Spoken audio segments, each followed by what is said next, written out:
perspective text kagaya nito.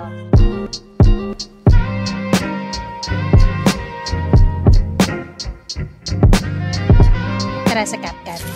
Open a new project. Go to Library and import a white background. Tap Add. Tap Text. Tap Add Text. Type your text.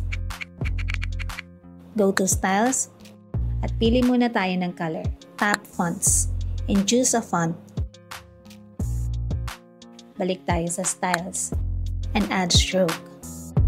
Adjust mo yan. Then export. Import this in CapCut. Tap Add.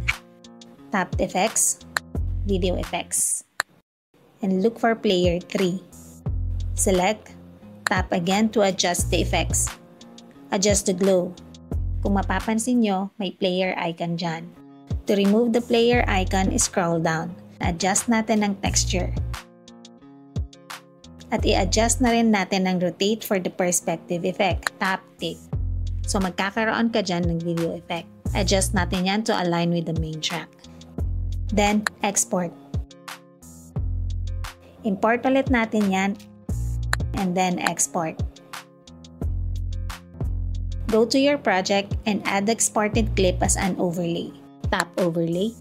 Tap Add Overlay. Move the playhead to view the text. Look for Transform. At crop na natin ang clip. Tanggalin lang natin yung mga black sa edges. Tap Tick.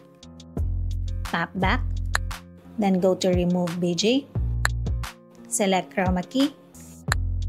Itapat ang color picker sa white color.